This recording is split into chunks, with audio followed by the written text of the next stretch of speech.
Depois de um respiro com o afrouxamento aí das restrições sanitárias, o Brasil apresenta uma nova alta de casos de Covid-19. A nossa região também segue a tendência e muita gente tem receio de que uma nova onda comece no país. Sobre esse assunto e outras doenças que têm assustado a população, a gente conversa agora com o médico infectologista Bernardo de Almeida. Doutor, boa tarde, obrigado pela participação aqui no Balanço, viu? Boa tarde, é sempre um prazer. Maravilha. Doutor, nós tivemos aí um aumento de casos e também de mortes, embora num patamar um pouco menor, né? Essa diminuição, doutor, de internações, a gente pode ligar ela diretamente com a vacinação? Sim, a vacinação, ela promove a imunidade, né, coletiva. Isso possui um peso significativo na redução das complicações relacionadas à infecção.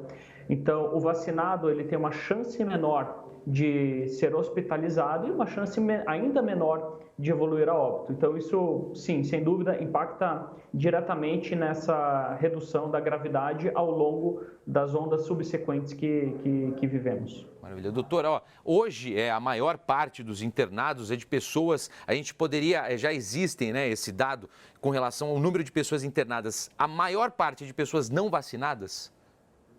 Não, a gente não tem esse dado em tempo real, tá?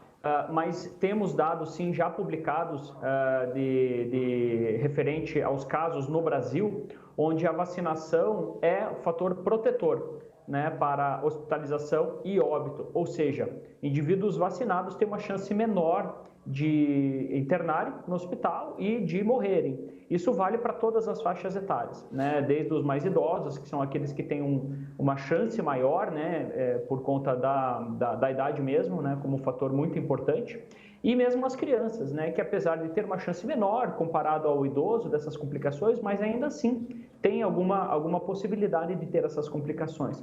E a vacina ajuda a reduzir não só essas complicações, mas também a síndrome inflamatória multissistêmica, né, que é uma condição bastante grave na criança relacionada à infecção.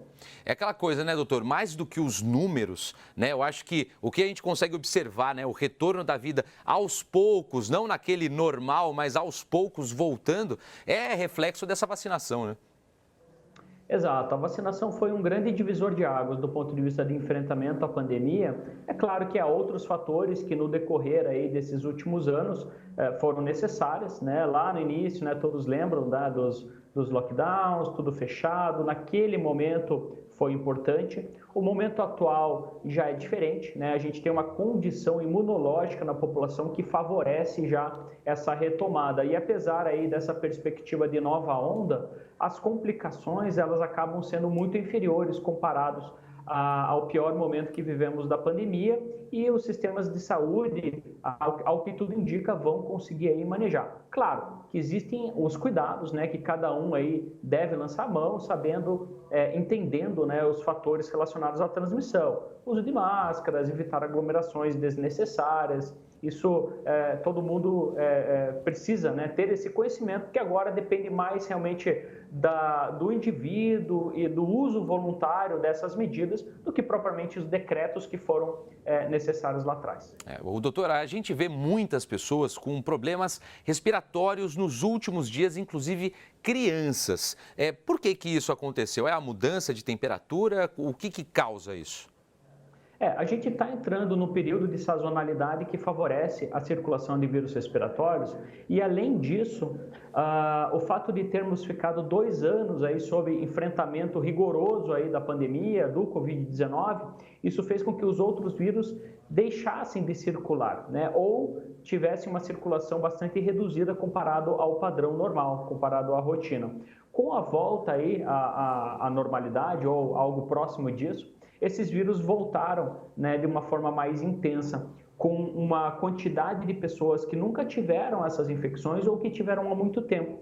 Pense as crianças aí até 2 anos de idade, grande parte delas não teve contato com boa parte aí dos vírus respiratórios. E agora que essas crianças estão voltando aí, né, às escolas, à vida normal, às interações sociais, conforme aí o padrão, esses vírus acabam tendo terreno fértil para circular de uma forma mais intensa e contribuindo também para ir daí aos hospitais, pronto atendimento e até em parte as hospitalizações. Doutor, outra doença, né, que afeta as crianças e tem gerado preocupação é a hepatite, né, doutor? Os casos de hepatite aguda começaram na Europa e hoje nós já temos 2 casos confirmados em crianças no país, além de vários em investigação. Doutor, o que já se sabe sobre a causa, né, dessa hepatite? Sim. Existe uma correlação forte com um dos vírus respiratórios velho conhecido nosso, que se chama adenovírus humano. É uma causadora aí de resfriado, né? Afeta crianças e adultos em grande parte, mas normalmente com quadro aí de resfriado e autolimitado, ou seja, ela sara sozinho aí com medicações simples, né? Antitérmicos e analgésicos. Porém, há a suspeita de que o adenovírus atual que esteja circulando esteja tão intensa a ponto de uma complicação rara agora está acontecendo, que é talvez essa hepatite. Não era uma complicação conhecida, né, em crianças imunocompetentes, ou seja, aquelas crianças que não têm problemas do sistema imunológico.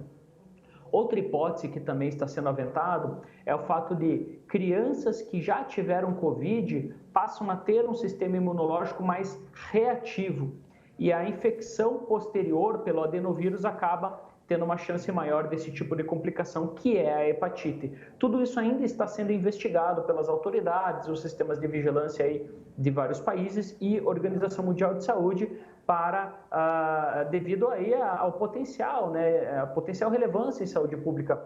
10% desses casos de hepatite necessitaram de transplante hepático, né? Então pense, transplante hepático numa criança é algo realmente muito relevante. Então isso está sendo monitorado e ainda estamos entendendo o mecanismo dessa doença para o devido enfrentamento a ela. Até reforçar, né, doutor, caso, né, alguém tenha os sintomas, já se sabe, doutor, quais são os sintomas que tem geralmente essas crianças com hepatite aguda? Sim, vômitos é bastante comum. Um sintoma muito importante é a icterícia, né? Que é aquele aspecto amarelado que começa nos olhos e eventualmente até dissemina pelo corpo, isso torna perceptível, além de diarreia, né? E febre, né? São sintomas aí bastante importantes e frequentes nessa condição. Então, uma febre persistente associado à icterícia, que é esse amarelão da pele, eu diria que são sinais cardeais aí para busca, né, de uma assistência e de um atendimento médico. E claro, qualquer sintoma, automedicamento nunca, viu, gente? Procure um especialista, vai até o postinho de saúde aí da sua cidade para ter a orientação correta do médico. Outra doença que também ganhou destaque e atenção das pessoas nos últimos dias é a varíola oriunda dos macacos, que já tem casos confirmados em 16 países. Muita gente acredita em uma nova pandemia. Como você, doutor, os especialistas, né? Porque a gente fica preocupado por toda a situação que aconteceu até o momento por causa da Covid. A gente vê mais um vírus se espalhando por aí, doutor. O que a gente pode falar dessa varíola que é oriunda dos macacos? Sim, é um vírus parente da varíola, né, da velha varíola que foi erradicada em meados da década de 70, 80. E que já circulava de forma endêmica em uma região da África, né? Na região central e na Nigéria, ela circulava. Apesar de ser chamada de varíola do macaco, mas na verdade o provável hospedeiro desse vírus são os roedores, que circulam próximos às cidades, né? Então esses roedores podem ser portadores do vírus e acabar transmitindo para o homem. A suspeita que está ocorrendo agora é que esse vírus pode ter criado uma condição mais favorável para ser transmitido entre os humanos, né? Então, a transmissão entre os seres humanos provavelmente está acontecendo por 2 motivos prováveis. Um deles é uma possível adaptação viral, né? Como já comentado, alguma mutação que favoreceu aí essa transmissibilidade. A outra condição é a própria aumento na suscetibilidade populacional. Como a vacina de varíola deixou de ser utilizada ali nos anos em 75, 77, todo mundo que tem menos de 45 anos hoje é suscetível. A vacina da varíola, ela tinha um efeito protetor também para essa varíola de macaco, ou monkeypox. Então, com o aumento da população suscetível, a condição para a transmissibilidade desse vírus também ficou mais favorecida e, por aumento aí da circulação, né, da população, acabou tendo essa disseminação entre países.